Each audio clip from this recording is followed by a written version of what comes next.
میرے محترم دوستو، یہ دنیا فانی ہے اور اس دنیا سے ہر ایک نے جانا ہے۔ چند باتیں لے کر آپ سب کی خدمت میں حاضر ہوا ہوں۔ کوشش کر لے کہ اس پہ عمل کر لے اور اپنی آخرت کو بنا ڈالے۔ دنیا تو فانی ہے، ختم ہونے والی چیز ہے، اور جو کچھ اس دنیا میں ہے کل من علیہا فان وَيَبْقَى وَجْهُ رَبِّكَ ذُو الْجَلَالِ وَالْإِكْرَامِ۔ میرے محترم دوستو، اس دنیا نے فنا ہونا ہے، اس دنیا نے ختم ہونا ہے، اس دنیا کو بقا نہیں، اس دنیا کو فنا ہے۔ یہاں کی جتنی چیزیں ہیں سب فنا ہونے والی ہے۔ اگر باقی رہنے والی کوئی ذات ہے تو وہ اللہ تبارک و تعالیٰ کی ذات ہے۔ ایک مختصر نصیحت جو ایک بزرگ کی ہے، اور آپ ذرا توجہ سے اس کو سن لے، اس پہ غور کر لے اور کوشش کر لے کہ اپنی زندگیوں کے اندر ہم ایسی باتوں کو لے کر آئے جس سے ہمارا رب، ہمارا اللہ، ہمارا خالق راضی ہو جائے۔ ایک بزرگ تھا، اس سے کسی نے عرض کیا کہ حضرت ہمیں کوئی نصیحت فرما دیجیے۔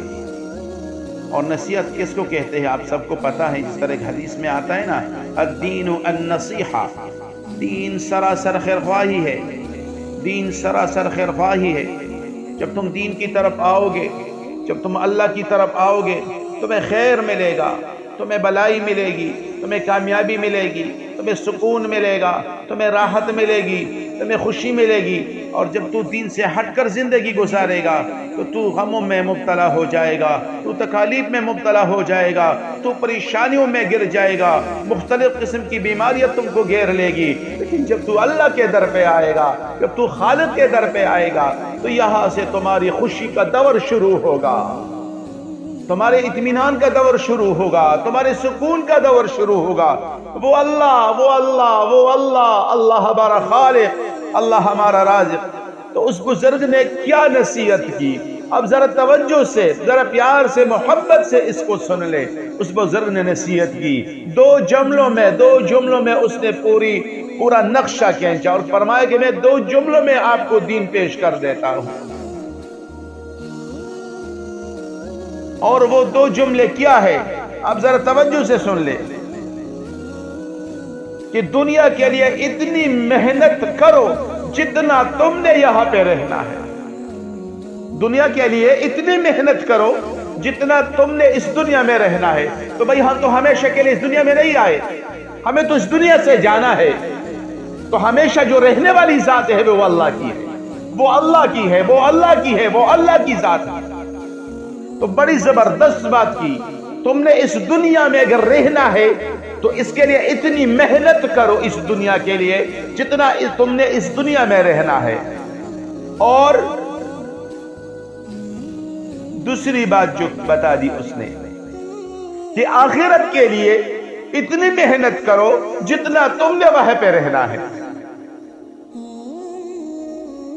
آخرت کے لیے تم نے اتنی محنت کرنی ہے جتنا تم نے آخرت میں رہنا ہے۔ تو آخرت میں تو ہم نے ہمیشہ کے لیے رہنا ہے، یا جنت ملے گی یا جہنم ملے گی۔ تو ہم تو جنت کے طلبگار ہیں، ہم تو اللہ کی رضا کے طلبگار ہیں کہ ہمیں اللہ کی رضا مل جائے، ہمیں سکون مل جائے، ہمیں راحت اور خوشی مل جائے، ہمیں اللہ کا دیدار نصیب ہو، عمل نامہ ہمارے دائیں ہاتھ میں ہو، اور خوشی خوشی ہم جنت میں داخل ہو جائے۔ تو ایک جو بات بتا دی، اعمل فی الدنیا بقدر مقامک فیہا، دنیا میں اتنی محنت، دنیا کے لیے اتنی محنت کرو جتنا تم نے یہاں پہ رہنا ہے۔ اور آخرت کے لیے وعمل للآخرۃ بقدر مقامک فیہا، اور آخرت کے لیے بھی اتنی محنت کرو جتنا تم نے وہاں پہ رہنا ہے۔ اب ذرا بتاؤ اس میں پورا دین آ گیا کہ نہیں آیا؟